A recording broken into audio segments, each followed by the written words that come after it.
How many of us love traveling? Just a quick show of hands. How many of us love road trips?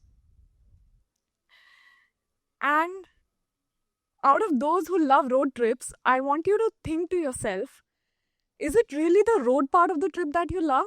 Or you're one of those who just wants the road part to get over so that you reach the final destination, you check into the hotel, and the real trip starts? That's good. Life is a journey. Zindagi ek safar hai suhana. This is the story of the life journey of mine for the last 20 years. We all have different journeys in life. We all have different destinations to reach. We already saw 3 of the speakers speak about their journeys. In my case, I had deemed the final destination of my journey to be eternal happiness, because whatever I wanted to do in my journey, I wanted to achieve eternal happiness. Not just happiness, eternal happiness. I used to be a good student throughout my school life. I completed my engineering and MBA degree with flying colors. I became a mother of 2 after marrying the love of my life with consent from both the families. I not only balanced my work with life, I also achieved fitness back after becoming a mom. So I was doing all the things as I had laid them down in life, and while having work-life balance, I was also progressing in my career. As you can see, I progressed very well. I also managed to get back into shape after my motherhood. However, after 15 years of my journey from 2004 to 2019, one day I met a little girl in the lift, and she asked me, "Hi auntie, are you going to work?" I said, "Yes, sweetheart." She said, "Wow, my mom tells me you make important things happen." That day, that line stuck with me. On my way to office, I could not think about anything else. I felt very disconnected from the world that day. All of a sudden, I was wondering that it's been 15 years. I have come a long way. But where is eternal happiness? I have met happiness many times during the journey, but why is it so elusive? It comes and it goes. Why can't it stay? Now, why do I say that? Because what you see here is that I completed my MBA with flying colors. But what you can't see here is that I left my home at the age of 15 to prepare a grilling preparation for IIT, at the end of which I could not crack IIT. Why? Because I had failed in my mind long before I had failed the actual exam. That had put me into a long-term depression, a lack of self-esteem. I somehow managed the initial years of my engineering, but I came out of it thinking that I will pursue eternal happiness. What you see here is that I got married and have kids. But what you can't see here, that soon after my marriage, I had a fatal miscarriage. It was so bad that the doctor said, "I'm surprised to see you alive." He said that it's a miracle that even after 1 week of no diagnosis, you're standing here. I was immediately operated, and I was told that my chances of conceiving again have reduced by 50%. It was another very low point of my life. What you see here is that I am enjoying motherhood, but what you can't see here is the postpartum depression, the eating disorders because I had become unfit, the loss of identity, and the professional setbacks of motherhood, which we all face. I wanted so badly to be said that you don't look like a mom of 2, that I ran for hours on treadmill, trying to get fit, trying to get back into shape. And I got back into shape. And you can see that. But what you can't see is that I had extreme hair fall. I had bouts of dizziness. I had anemia. So that's the reason, at the end of 15 years, while I was looking back at my journey, I was wondering that I met happiness many times, but it slipped away. Why can't it just stay happy all the time? And we all have different life journeys. Somebody does something completely different from me. I'm not saying that my life journey was ideal, but for me, it was the ideal journey, and I had done everything as per the map I had laid out for me. So I was going on the right path, covering the right milestones. Then where was happiness? That's when I started wondering, are we all chasing a mirage? Is there really something called eternal happiness, or is it just a mirage? Why are all of us running after the milestones of life and just acquiring them? Hasn't it become a measure of happiness? That person is more happy than me because they have achieved so many milestones. I have a little less. But we don't know their background stories, right? Just because somebody else has achieved more than you doesn't mean they are more happy. So I was not happy. I felt very hollow inside, and I realized it that day. Many times before, I had those thoughts coming in, but I did not sit with my thoughts. But that day I sat with my thoughts. So I had become a seeker. Now a seeker is good for yoga. Yoga chooses you. You don't choose yoga. I had been practicing yoga for a long time, but always for the aesthetic part of it. I wanted to have that perfect body. I wanted to get that perfect handstand. I wanted to get that perfect split. But I never thought that yoga is beyond that. So in 2019, when I was sitting with all of these questions, I went for a yoga teacher training course at Rishikesh, and that's where my true yoga journey started. So in the last 5 years, post 2019, what did I learn from yoga? Present moment contentment, santosha. Adi Shankaracharya, the great spiritual leader, said, Kalah kridati gacchati ayu, tadapi na munchati asha vayu. Time plays its game and life slips away, and yet the storm of desires never stops. I was ticking all the boxes. Get married, tick the box. Have kids, tick the box. Grow up the corporate ladder, tick the box. Become fit, tick the box. I was not present in any of it. When you're practicing yoga on the mat, unlike what you can do in gym, you put on a headphones and listen to some music and run on the treadmill, you can't do that in yoga. Why? Because if you're not listening to the body, in yoga, you might get injured. If you're not focusing on the mat, what is happening on the mat, you might get disbalanced and fall out. If you're not focused, your inhalation and exhalation will not support you, which is central to yoga. So, I learned present moment contentment and gratitude, santosha and kritagyata from yoga. And which means that while you're on your road trip, do not just wait for the last destination, enjoy the view outside. Next, I learned sthiram sukham asanam. Balance effort with ease. That is what is taught in yoga. In yoga, if you push too far beyond your comfort zone, you might get injured. If you push too less beyond your comfort zone, you will not progress in your practice. So you have to find that sweet spot of balance. Similarly, in your life, you should not just keep rushing ahead. You need to stop. Stop for fuel. Stop for rest. Because if you're not stopping, it's like you're saying you want to go from Kashmir to Kanyakumari, but you don't have time to stop for fuel. Is that even possible? So, balancing effort and ease. I was just going too fast in my journey.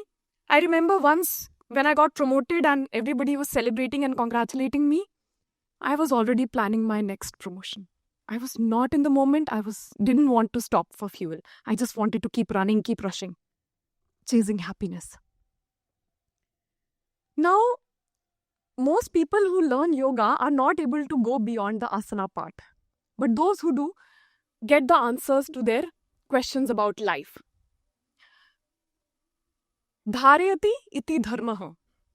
The Bhagavad Gita is the most comprehensive system of yoga. When Arjuna, the great warrior, had similar questions about life and about existence and about suffering, that is when Yogeshwar, Lord Krishna, gave him the lesson, which is laid out in the Bhagavad Gita, and for all of us to learn from. Dharayati iti dharmaha. That which upholds, supports, and sustains all of creation is dharma. And any activity that you do in alignment with your dharma is your karma. So I had laid down my map of life. I wanted to do all those things. Do I want to go back and not have my kids or not have the corporate ladder and do something completely different to chase happiness? No. I wanted to do that. I was doing that because it was my dharma. And the effort that I was putting in, just put in the efforts and then surrender to God. Which brings me to my next point, detachment, vairagya and samatva. Now, detachment doesn't mean that you do a job and you don't expect a salary. That's not what it means.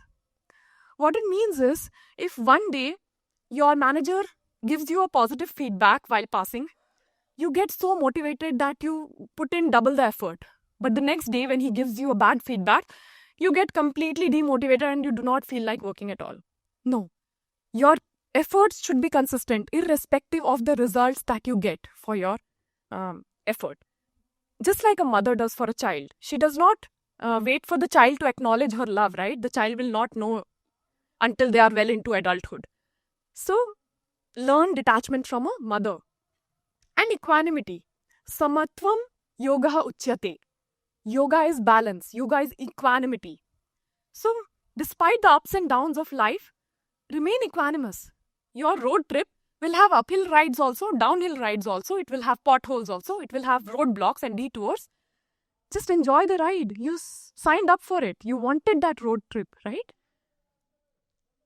So follow your true north and let the journey unfold. And finally, yoga taught me self-realization, knowing my true self.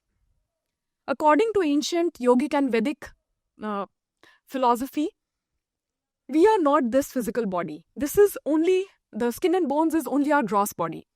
We have our subtle body, which consists of the mind, intellect, ego, and our sanskars.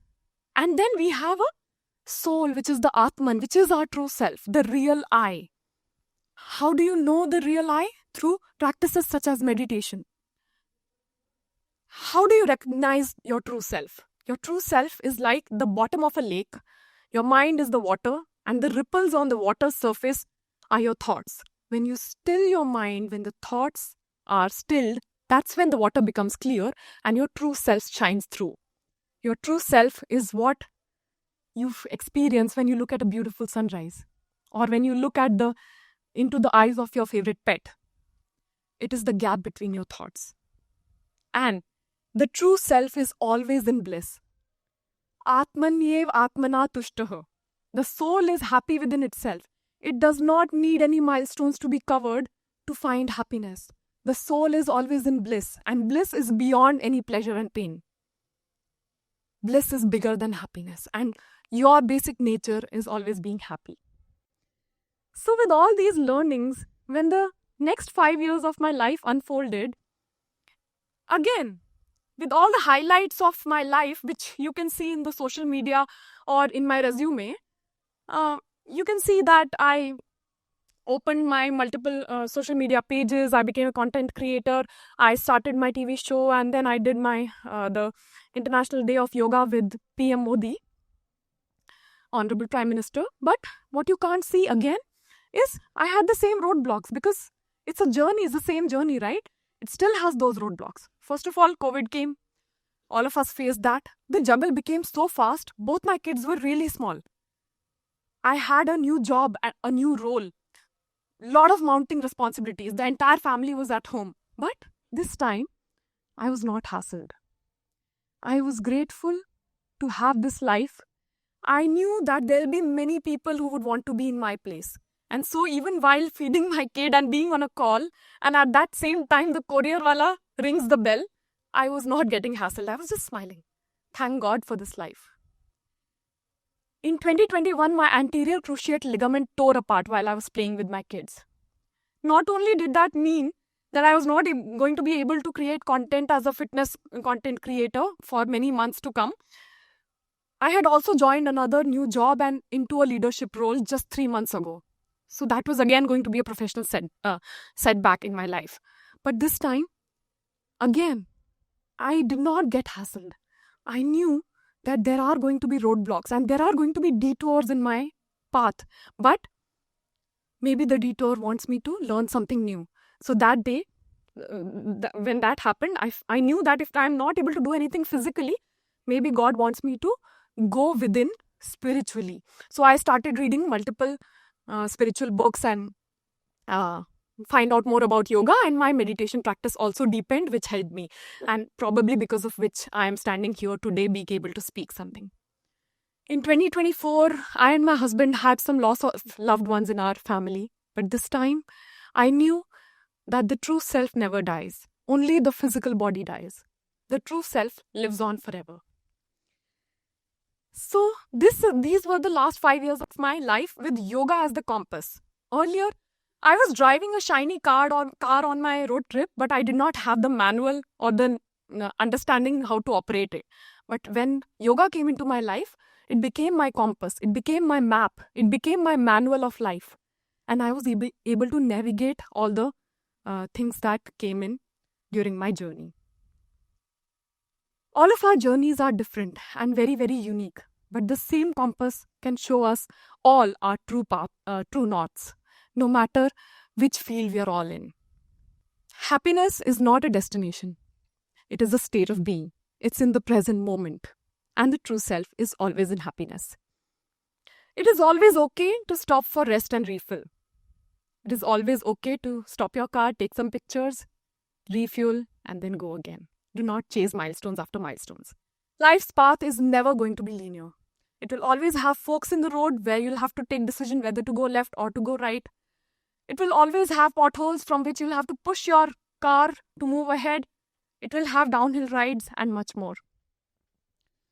So accept that and remain equanimous and keep going. What appear to be roadblocks may be necessary detours. And you know what makes a journey worth narrating to others? These detours. Because that's what makes it exciting, right? You go back home after a trip and you tell your friends that this happened and we got lost and all these things. So always accept the detours. And finally, any journey that you take outside, the journey that you take within holds much greater marvels. With that, I just want to conclude with a poem, a few lines from my dad's poem. He's a doctor and a poet. This is dedicated to every one of us who relentlessly pushes through in life, trying to chase their dreams. थक कर बैठने की भी फुर्सत नहीं, जिंदगी की गाड़ी यूं ही खींचता जाऊंगा. मंजिलों की मुझे कोई ख्वाहिश नहीं, बस पड़ावों से ही मैं गुजरता जाऊंगा. नमस्ते.